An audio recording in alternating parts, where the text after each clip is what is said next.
since I'm a bard, and that's what bards do. Yes. How? All right. So the recap. We start with the journey with Mac Jugger. He was going after a man named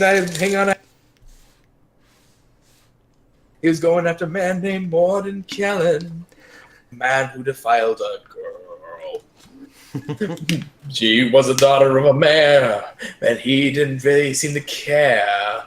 He sent a group of people over there, and they chased him to the halls of a Horse temple. When a horde of groups of people got there, they found him cornered at the temple, and they started with the anger. They threw their rocks and their torches and whatnot, and they freed the Ice Angel. And with a mighty blast, most of the men fell down dead. And our hero, the bard, ran as the opposite direction. He fell down a hole, and behold that he saw a magical rapier glowing blue as the sky. He picked it up, and he saw he was chosen, and he soon realized he was getting cold. The rapier of magic, of many years old, history almost forgotten, has many powers, but one he could choose. So he followed that of a cleric. With as fast as he could and his strength so low, he ran up the hole and he lost his original sword.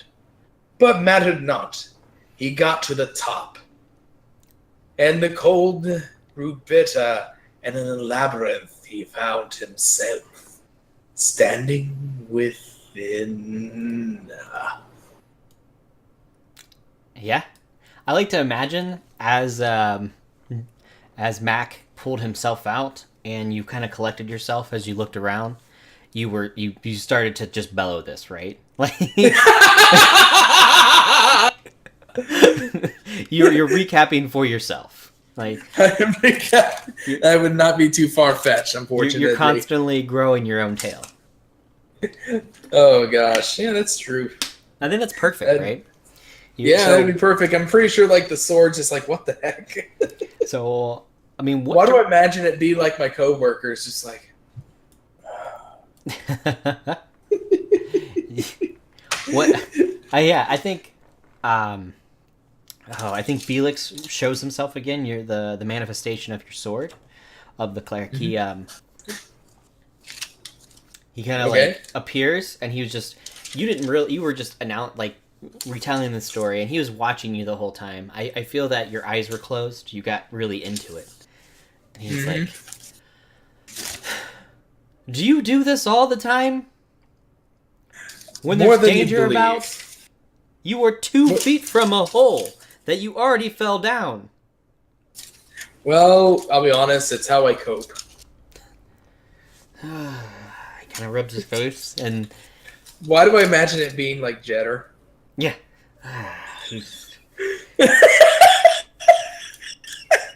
And then he keeps on. So where are we going now?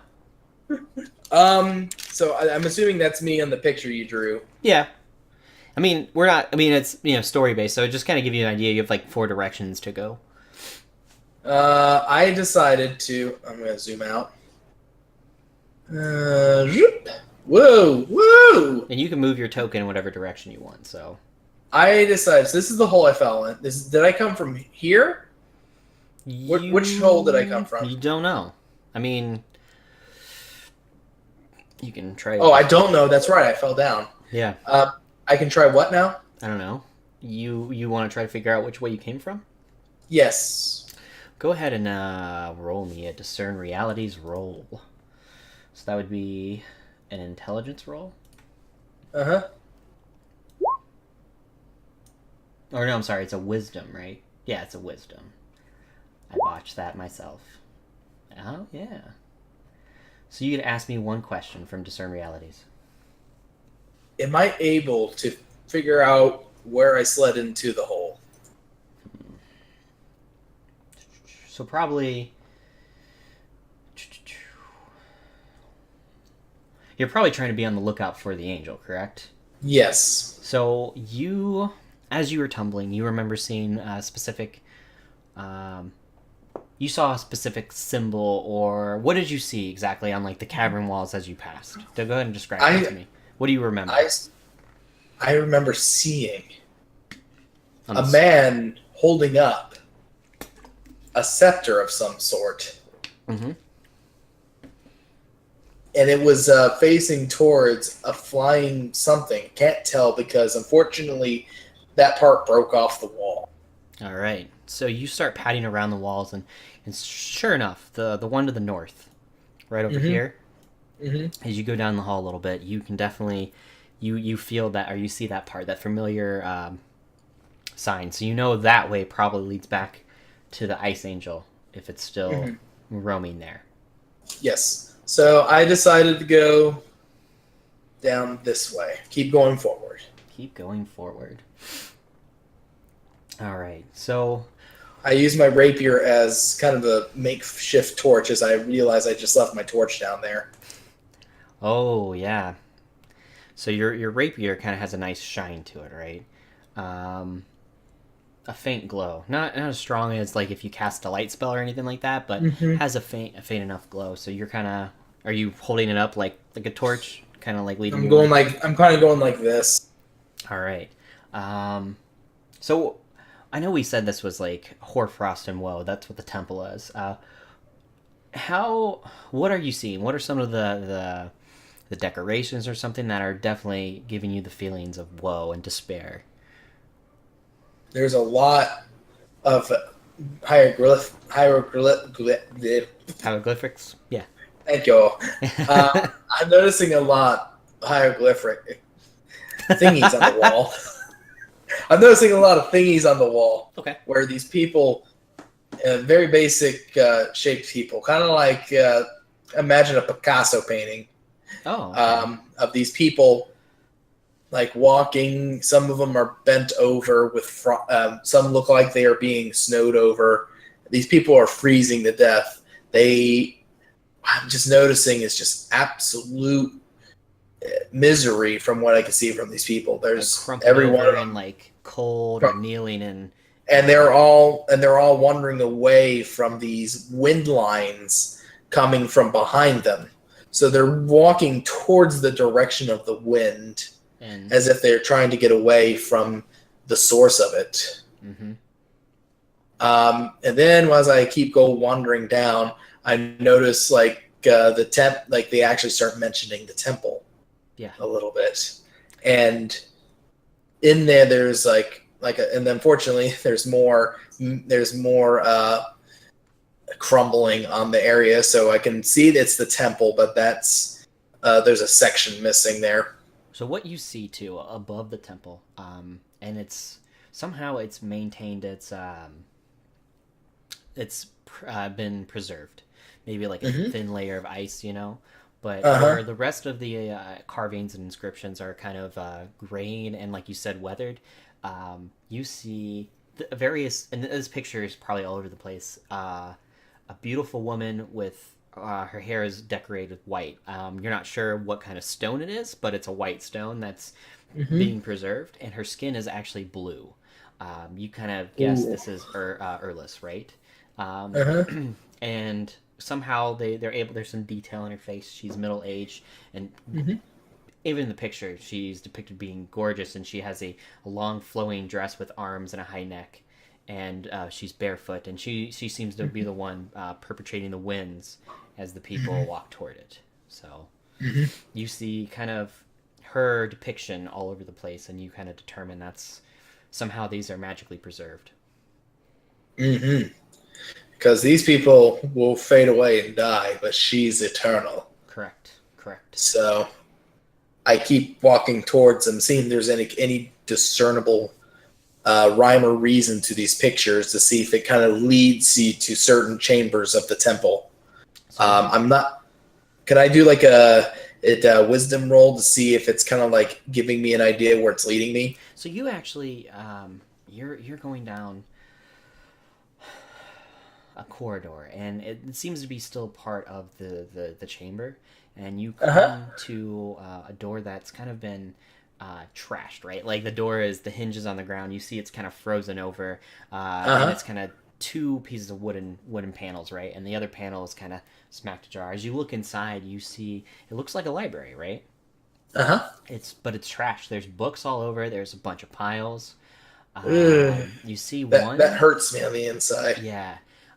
You as you get closer, you see kind of an unintelligible writing, kind of along um, some of the walls. Am I able to recognize what source of the writing is? The few words you can are "her" and "cold" are the only two words you can actually see. And then, um, as you gaze up, you see kind of frozen bodies, three frozen tiny goblinoid-looking bodies, and they're just hanging off the ceiling.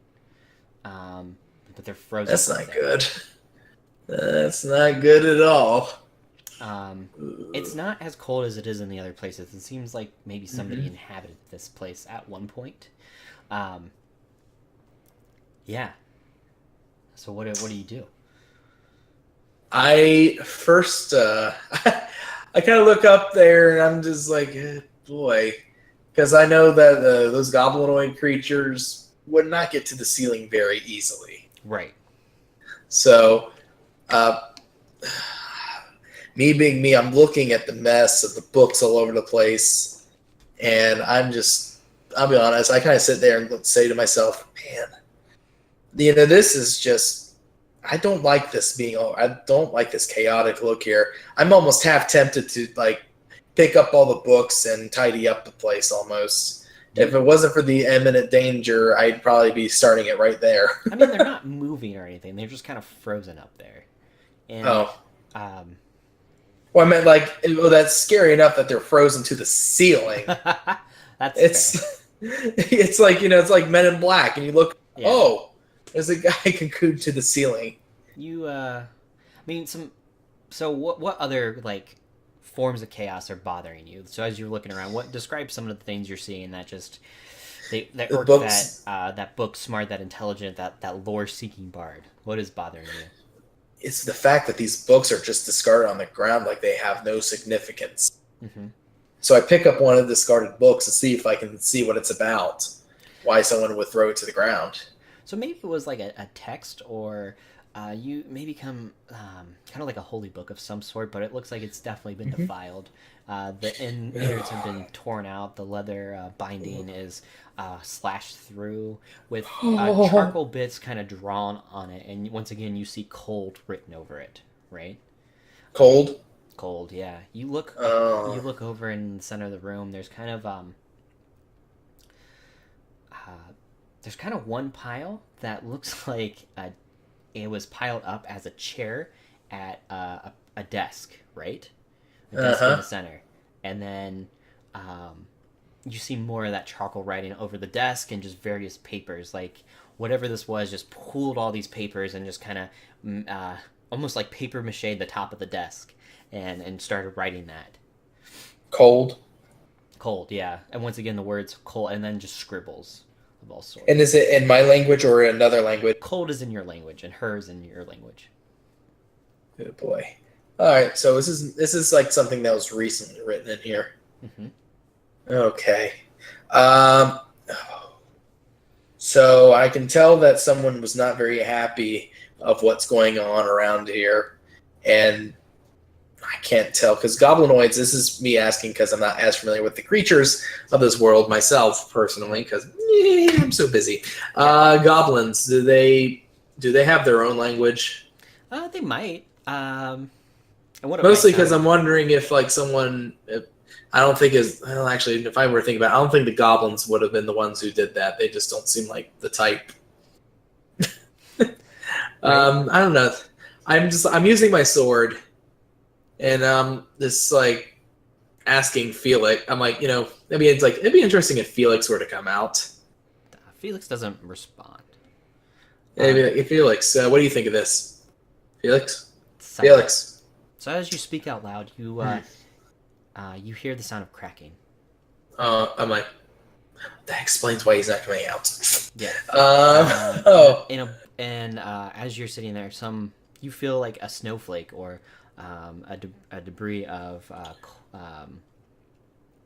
snow or ice. Yeah, like, something like going. like you feel it like fall on you. You know, like Yeah, like no, I know exactly what you're talking about. It's just like a little. yeah, just like a little it's like snow dust, right, falling on top of you. Yeah. And you feel it and over your shoulder as you go to sheath your rapier. You look on your shoulder and it kind of looks like dandruff, right? But it's the snow. I don't think I have dandruff. And your gaze follows it up, and you see those three sickles starting to form into kind of like breaking free. Like you see a squirm movement. Oh. And one kind of opens, like turns its head, and it's kind of like you can't really see a face. You know, it looks kind of like a popsicle, almost, with a stubbier, maybe a head with pointy ears. Right? You can determine that, and you hear this.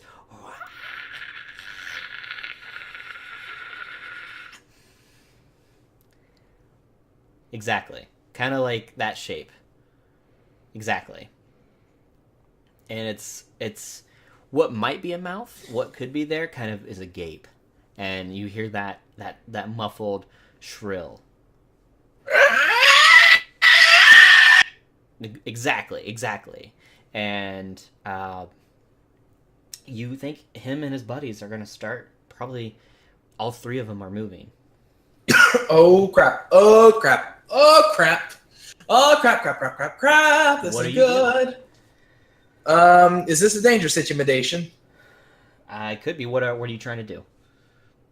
First things first. I don't think I can speak in shrills to reason with them. Because dang it, this is like one of the things I'm good at. I try to do some quick thinking. Okay. Go ahead and roll me a defy danger with intelligence.